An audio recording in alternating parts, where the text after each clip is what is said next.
Germantown Super Speciality Hospital. Dr. Mir Jawad Zar Khan, senior experienced orthopedic surgeon, bone fracture, joint replacement, hip replacement or spine surgery.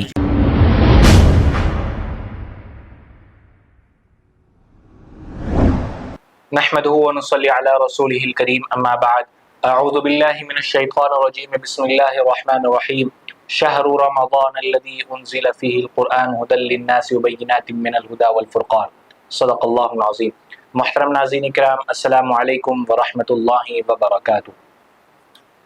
ناظرین کرام، رمضان کا جو مطلب ہے وہ ہم کو سمجھنا ہے، کیونکہ بہت سارے لوگ جو ہے یہ غلطی کرتے ہیں. نام لینے میں جو ہے بہت بڑی غلطی ہو جاتی ہے ہم سے جانے انجانے میں. بہت سو کو یہ نہیں معلوم کہ رمضان ہے یا رمضان ہے. رمضان ایک شخص جو ہے حضرت عبد القادر جیلانی رحمۃ اللہ علیہ کے پاس آیا اور آ کر کہنے لگا کہ حضرت مجھے رمضان کا مطلب سمجھائیے، رمضان کا مطلب سمجھائیے. تو حضرت عبد القادر جیلانی رحمۃ اللہ علیہ نے فرمایا کہ رمضان کا مطلب یہ ہے کہ راس رحمت، اس مہینے میں اللہ تعالیٰ کی رحمت ہی رحمت نازل ہوتی ہے. اور پھر حضرت نے فرمایا میم سے مغفرت، جیسا کہ اللہ نے نبی صلی اللہ علیہ وسلم کے ذریعے ہم کو بتایا کہ یہ مہینہ رحمت والا بھی ہے، یہ مہینہ مغفرت والا بھی ہے، تو میم سے مغفرت. اور پھر حضرت نے فرمایا، پیران پیر نے فرمایا کہ اللہ تعالیٰ فرما رہا ہے ذات سے ضمانت، اللہ تعالیٰ ان ساری چیزوں کی ضمانت دے رہا ہے کہ رحمت میں نچھاور کروں گا اپنے بندوں پر، اس کی مغفرت کروں گا، اور میں اس چیز کی ضمانت دیتا ہوں. یہ کون کہہ رہا ہے؟ خود اللہ تعالیٰ خود فرما رہا ہے. اور پھر الف سے الفت، الف سے الفت، کیونکہ رمضان میں جو ہے را میم ضاد الف، تو جو الف آتا ہے الف کے معنی آتے ہیں، پیران پیر نے فرمایا الف سے الفت کے معنی آتے ہیں. الفت یعنی کہ اب بہت سو کو یہ کنفیوژن ہوتا ہے کہ الفت محبت ایک ہی ہے. میرے بھائیوں، یہ دو الگ الگ چیزیں ہیں، یہ دو الگ الگ چیزیں ہیں. محبت تو یہ ہوتی ہے کہ اگر جیسا مجھے آپ سے محبت ہو، مجھے آپ سے محبت ہو، آپ کو مجھ سے محبت ہو، تو یہ ایک الگ چیز ہو گئی. الفت اسے کہتے ہیں کہ میں آپ کو نہیں جانتا یا پھر میں آپ کو جانتا ہوں لیکن جو ہے میری آپ کی بات چیت بند ہے، میں آپ سے ملنا نہیں چاہتا ہوں، آپ مجھ سے ملنا نہیں چاہتے. تو رمضان کے مہینے میں فقط اللہ کی رضا کے لیے ہم جو ہے ایک دوسرے سے ملاقات کرتے ہیں. ہم جو ہے ساری چیزوں کو پیچھے چھوڑ کر ہم جو ہے پہل کرتے ہیں، سلام کرنے میں پہل کرتے ہیں، ملاقات کرنے میں پہل کرتے ہیں، سنت ادا کرنے میں پہل کرتے ہیں. تو اسے کہتے ہیں الفت. پیران پیر شیخ عبد القادر جیلانی رحمۃ اللہ علیہ نے فرمایا را سے رحمت، میم سے مغفرت، اور ذات سے ضمانت، اور الف سے الفت، اور پھر آخر میں ایک ورڈ ہے نون، نون سے نور خداوندی. میرے بھائیوں بزرگوں دوستوں، یہ ہے اصل رمضان کا مطلب. بہت سارے لوگوں کو جو ہے یہی نہیں معلوم کہ رمضان ہے یا رمضان ہے. بہت ساری جگہ پر ہم دیکھتے ہیں کہ جو لوگ پوسٹرز لگاتے ہیں وہ کہتے ہیں کہ رمضان مبارک. وہ غلط ہے لگانا، وہ بیچاروں کو معلوم نہیں کہ رمضان ہے یا رمضان ہے. تو رمضان کو اور رمضان میں جو ہے فرق جو ہے ہم کرنے والے کون ہوتے ہیں؟ میرے بھائیوں بزرگوں دوستوں، میں آپ کو ایک واقعہ سنانا چاہتا ہوں. ایک صحابی رسول تھے جن کا نام تھا حضرت قیس. حضرت قیس رضی اللہ عنہ بہت بیچارے بہت غریب صحابی تھے. وہ جنگلوں میں جو ہے لکڑیاں کاٹتے تھے اور اس کے بعد جو ہے بازار میں لے کے جا کر جو ہے اس کو بیچا کرتے تھے، اور اسی سے جو ہے وہ اپنے گھر کا خرچہ بھی چلایا کرتے تھے. تو وہ صحابی رسول جو تھے حضرت قیس، وہ جنگل میں کام کر رہے تھے، روزے کی حالت میں تھے، جنگل میں کام کر رہے تھے.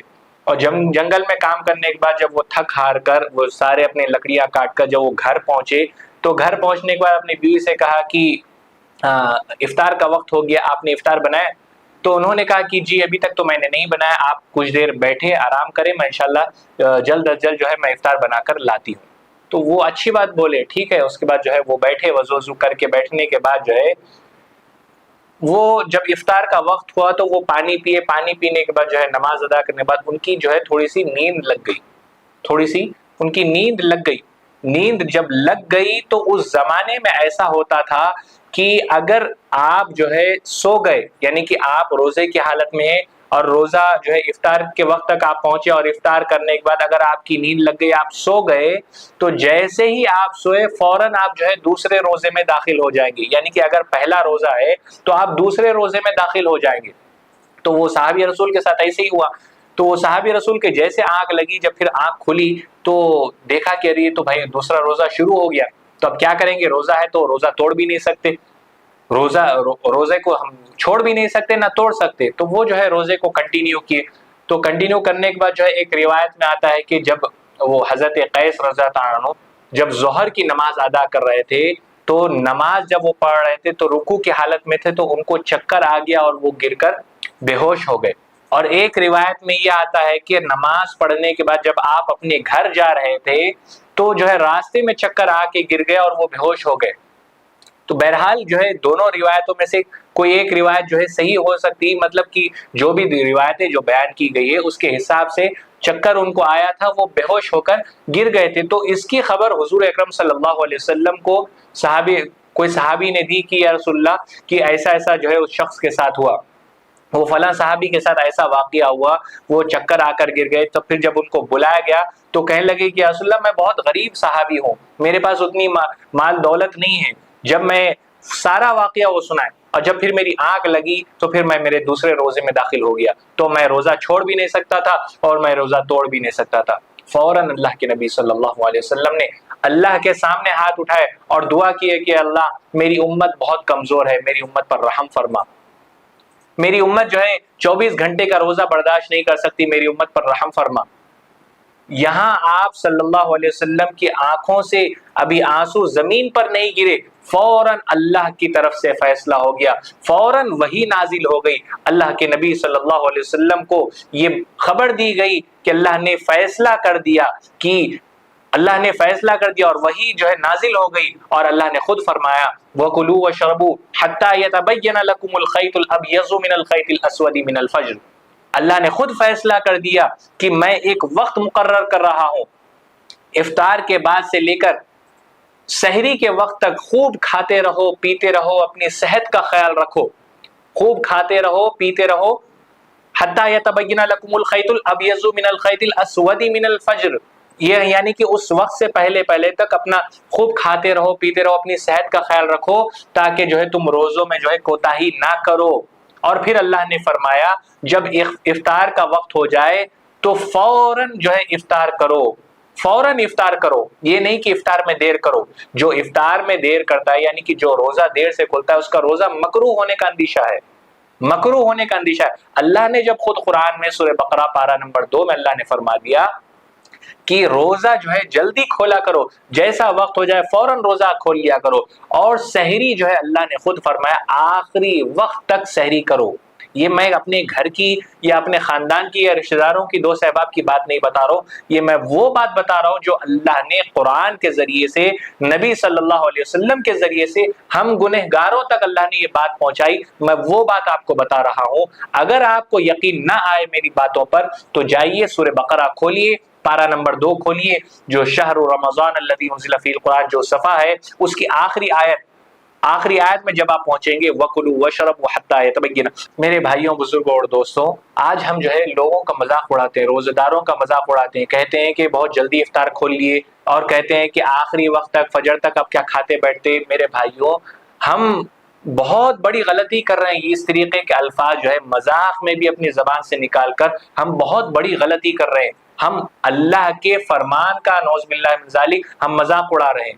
میرے بھائیوں، بزرگوں، دوستوں، ہم کو تو چاہیے کہ جہاں تک ہو سکے ہم جو ہے اچھی سے اچھی عبادت کریں۔ اور آج جو ہے 24 گھنٹے کا روزہ نہیں ہوتا، آج جو ہے 14 گھنٹے، مشکل سے 15 گھنٹے کا ہمارے انڈیا میں روزہ ہو رہا ہے، انڈیا میں، پاکستان میں اور دیگر ممالک میں 14-15 گھنٹے یا بہت ہو گیا 16 گھنٹے کا روزہ، اور ہم جو ہے بآسانی روزہ چھوڑتے ہیں کہ ہم کو جو ہے حلیم گھوٹنا رہتا ہے، مول صاحب تو جو ہے میں دھوپ میں کام کرتا ہوں، میں روزہ نہیں رہ سکتا، میں ترکاری کا بزنس کرتا ہوں، میں روزہ نہیں رہ سکتا، میں فلاں کام کرتا ہوں، میں روزہ نہیں رہ سکتا۔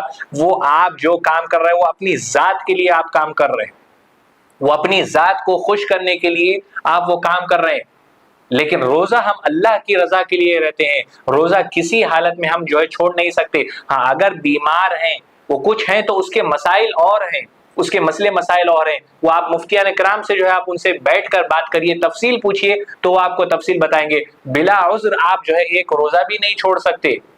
معمولی باتوں پر آج ہم روزہ چھوڑ رہے ہیں، افسوس کی بات ہے میرے بھائیوں بزرگوں دوستوں۔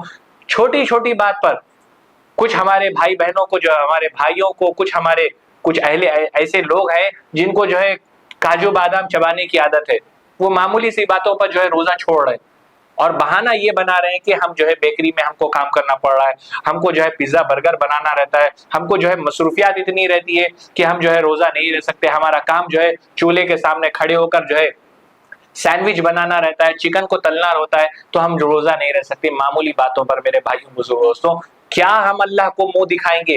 کون سا جو ہے اپنا منہ لے کر اللہ کے سامنے ہم قیامت کے روز کھڑے ہوں گے؟ ہم کو یہ سوچنے کی ضرورت ہے۔ آج تو الحمدللہ ہم کو گھر میں سحری مل رہی ہے پیٹ بھر کے، اللہ تعالیٰ اپنی رحمت سے اللہ تعالیٰ ہمارے لیے بہت اچھے سے اچھا انتظام کر رکھا ہے ہمارے لیے۔ افطار میں ہم بہت کھا رہے ہیں، اور اگر میں یہ کہوں تو غلط نہ ہوگا، آج جو مسلمان خصوصاً حیدرآباد میں مغرب کے بعد سے لے کر صبح سحری تک جتنا کھاتا ہے، وہ ساری زندگی میں اتنا اس رات میں، ایک رات میں وہ نہیں کھا سکتا جتنا جو ہے وہ ایک رات میں وہ کھا رہا ہے۔ عموماً جب دعوتوں میں جاتے ہیں تو 4-4 5-5 پیس کھا کر جو ہے مسلمان بس کر دیتے، بولتے ہیں بھائی پیٹ بھر گیا، طبیعت خراب ہو گئی، لیکن یہاں تو الٹا معاملہ ہے، زبردستی ہم کھا رہے ہیں، زبردستی ہم کھا رہے ہیں۔ اللہ تعالیٰ کتنا ہم کو کھلا رہا ہے، اس کے بعد بھی ہم ناشکری کر رہے ہیں۔ میرے بھائیوں، آج دنیا میں کچھ ایسے لوگ ہیں، کچھ ایسے ہمارے بہنیں ہیں جن کے بارے میں اب کیا کہوں، خود جو ہے آرٹیکل آیا ان کے بارے میں، ایک 10 سال کا ہمارا بھائی، 10 سال کا ہمارا چھوٹا بھائی، بھوک کی وجہ سے وہ جو ہے شہید ہو گیا۔ ظالموں نے کھانا بند کر دیا، ظالموں نے پانی بند کر دیا۔ وہ ماں کہہ رہی ہے مجھے یقین نہیں ہو رہا ہے کہ میرا بیٹا سوکھ کر ہڈی ہو گیا، اور اس حالت میں وہ شہید ہوا۔ میرے بھائیوں، آج ہماری آنکھوں کا پانی مر چکا، آج ہمارے دل کے جذبات مر چکے، آج ہمارے منہ سے ایک لفظ ہم نکالنا نہیں چاہتے، آج ہم جو ہے اللہ کے سامنے ایسے ہاتھ اٹھا کر دعا کرنا نہیں چاہتے۔ وہ ماں کہہ رہی ہے کہ میرا بیٹا جو ہے شہید ہو گیا، مجھے یقین نہیں ہو رہا میرا بیٹا بھوک سے جو ہے شہید ہوا۔ وہ ماں اس ماں نے یہ کہا ہے کہ میں قیامت کے روز میں حکمرانوں کا جو ہے گریبان پکڑوں گی اور کہوں گی یا اللہ یہ وہی حکمران ہے جو ہمارے بچوں کو بھوکا دیکھ رہے تھے اور مندیوں کی دعوت کر رہے تھے، اپنے ملکوں میں جو ہے مندیوں کی پارٹی منا رہے تھے، اپنے ملکوں میں غیر لوگوں کو بلا کر جو ہے اپنے پارٹی کرنے میں مصروف ہو گئے تھے۔ شرم کرو، شرم کرو، ایسے لوگوں سے میں کہنا چاہ رہا ہوں شرم آنی چاہیے۔ اس ماں سے تو میں پتہ نہیں میری فریاد وہاں تک پہنچے گی نہیں پہنچے گی، میں ہاتھ جوڑ کر اس ماں سے معافی مانگنا چاہتا ہوں کہ میں اپنی جانب سے کچھ نہیں کر سکا۔ ہم اتنے گنہگار ہیں، ہم اتنے بے بس ہیں کہ ہم اپنی جانب سے کچھ نہیں کر سکے۔ کل قیامت کے روز اللہ تعالیٰ کے سامنے جہاں پر نبی کریم صلی اللہ علیہ وسلم ہوں گے، جہاں حضرت ابراہیم ہوں گے، حضرت موسیٰ ہوں گے، حضرت داؤد ہوں گے اور ساری دنیا کے لوگ ہوں گے، وہاں پر اگر اس بچے کی ماں اگر ہمارا گریبان پکڑ لے گی تو قسم اللہ کی ہمیں کوئی بچانے والا نہیں ہوگا، قسم اللہ کی ہم کو کوئی بچانے والا نہیں ہوگا۔ میرے بھائیوں، ہم کو تو اللہ کا شکر ادا کرنا چاہیے، ہم کو تو دعا کرنا چاہیے فلسطین کے مظلوموں کے لیے، غزہ کے مظلوم مسلمانوں کے لیے۔ اللہ تعالیٰ جو امتحان میں ان کو ڈالا، اللہ اس امتحان میں اللہ ان کو کامیابی عطا فرمائے، ان بچوں کو صبر عطا فرمائے۔ یقیناً وہ بچے دنیا میں پانی سے جو ہے سحری کر رہے ہیں، قسم اللہ کی، رب کعبہ کی قسم، افطار وہ جو ہے جنت الفردوس میں کریں گے انشاءاللہ، جنت الفردوس میں ان کا افطار ہوگا انشاءاللہ۔ اور جو ماں، جو بے بس ماں، جو بے بس بھائی، جو بے بس بہن آج جو ہے مدد کی پکار کر رہے ہیں، ان بہروں کے سامنے جو اپنے کان کو بند کر رکھے، ان اندھوں کے سامنے جن کے سامنے یہ نظر آ رہا ہے اور وہ اپنی نظریں پھیر رہے ہیں، میں ان سے کہنا چاہتا ہوں بس اللہ ہی آپ کا محافظ ہے، ہم تو آپ کے لیے کچھ نہیں کر سکتے سوائے دعا کہ ہم آپ کے لیے کچھ نہیں کر سکتے، لیکن ہم اتنے بڑے بے غیرت ہو کہ ہم دعا بھی کرنا نہیں چاہتے۔ میرے بھائیوں بزرگوں دوستوں، اس مہینے میں اللہ سے دعا کریے کہ اللہ تعالیٰ فلسطینیوں کی حفاظت فرمائے، مسجد اقصیٰ کی حفاظت فرمائے، ان معصوم بچوں کی حفاظت فرمائے جو بھوک سے شہید ہو رہے ہیں، اللہ تعالیٰ ان کو بہتر سے بہتر رزق عطا فرمائے۔ جتنی باتیں کہی گئی اللہ تعالیٰ مجھے اور آپ کو کہنے اور سننے سے زیادہ عمل کے میدان میں استقامت عطا فرمائے، آمین یا رب العالمین، وآخر دعوانا ان الحمدللہ رب العالمین۔ جرمنٹن super specialty hospital, doctor Mir Jawad Zar Khan, senior experienced orthopaedic surgeon, bone fracture, joint replacement, hip replacement اور اسپائن سرجری کامیابی سے انجام دے رہے ہیں۔ اس کے علاوہ neuro surgery, cardiology, gynaecology, dental, general medicine, dialysis اور فزیو تھراپی جیسے شعبہ جات میں انتہائی کامیابی کے ساتھ واجبی فیس میں علاج کیا جا رہا ہے۔ شیئرنگ اور پرائیویٹ رومز، اسپتال میں 24 گھنٹے MRI، CT scan, 2D digital X ray, ultra sound, operation theatre, ICU اور لیب کی سہولت دستیاب ہے۔ آپ کی امیدوں کے عین مطابق جرمنٹن super specialty hospital, pillar number 150، عطا پور، حیدرآباد۔ خبر ہے شہر کی، خبر ہے گاؤں کی، خبر ہے ساری دنیا کی۔ 7H نیوز پسند آئے تو لائک کیجئے، شیئر کیجئے اور سبسکرائب کرنا نہ بھولیں۔ 7H news